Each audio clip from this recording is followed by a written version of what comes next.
موت اس کی ہے زمانہ جس کا کرے افسوس، یوں تو دنیا میں آئے ہیں سبھی مرنے کے لیے۔ آج میں بات کر رہا ہوں موت کی، اور موت اس کی جس کا زمانہ کرے افسوس۔ میرے والد مرحوم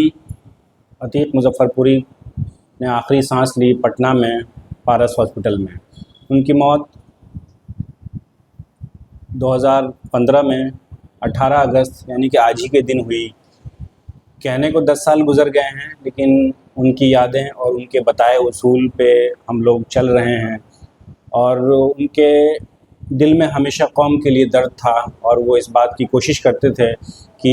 ہمارے جو قوم کے لوگ ہیں، یا جو صرف قوم کے نہیں بلکہ جو دوسرے بچے ہیں جو تعلیم سے محروم ہیں، تعلیم سے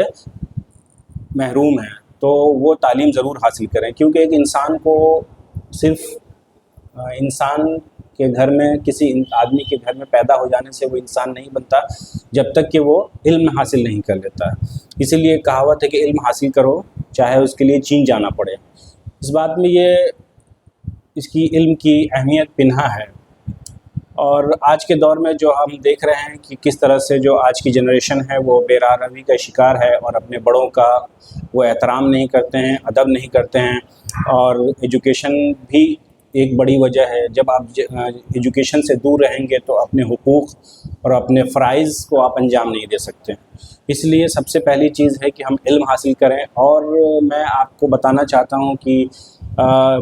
2015 میں جب والد صاحب کا انتقال ہوا تو اس کے بعد ایک ایسا خلا محسوس ہوا کہ موت کیا چیز ہوتی ہے، اور اس کی موت جو آپ کا والد ہو، جو آپ کے والد محترم ہو، جب وہ اس دنیا سے چلے گئے تو ہم کو ایسا لگا جیسے مانو قدم کے نیچے سے زمین نکل گئی۔ لیکن کیا کریں، یہ ایک سچائی ہے، جو آیا ہے اسے جانا ہے۔ لیکن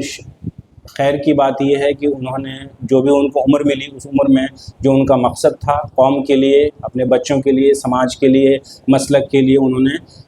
کارہائے نمایاں انجام دیا، اور رہتی دنیا تک میں سمجھتا ہوں کہ ان کا نام زندہ جاوید ہو گیا ہے۔ اور آج ان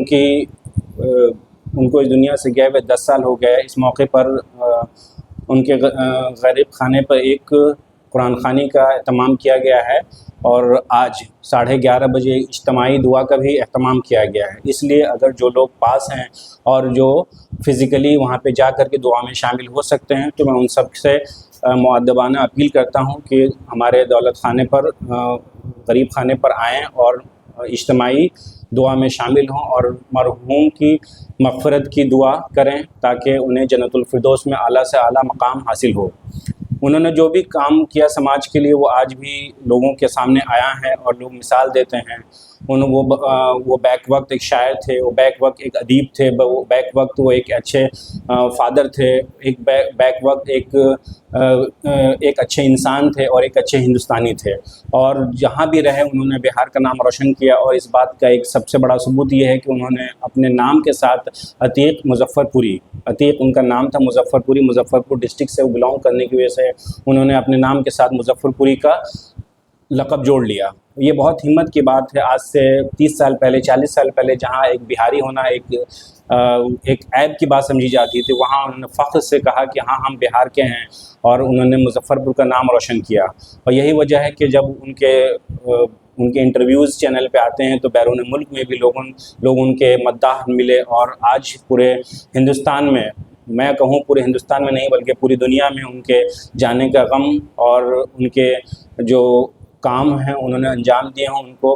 بخوبی یاد کیا جا رہا ہے۔ اور ہم چاہتے ہیں کہ اس دنیا میں ان کے اصولوں کو عمل کریں، اور ہم ان کی طرح تو نہیں ہو سکتے، لیکن کم سے کم ان کے اصولوں پہ عمل کر کے اس جیسا بننے کی کوشش کر سکتے ہیں۔ اور ہم یہ امید کرتے ہیں کہ عتیق مظفر پوری جیسے اور بھی لوگ سماج میں آئیں، جو سماج میں اندھیرا ہے اس اندھیرے کو اجالے میں تبدیل کریں۔ اور ہم یہ چاہتے ہیں کہ ہم اپنے والد مرحوم کی مغفرت کے لیے سبھی لوگ اس دعا میں شامل ہوں، اور انہی کلمات کے ساتھ میں اب سے وداع لیتا ہوں۔ بہت بہت شکریہ۔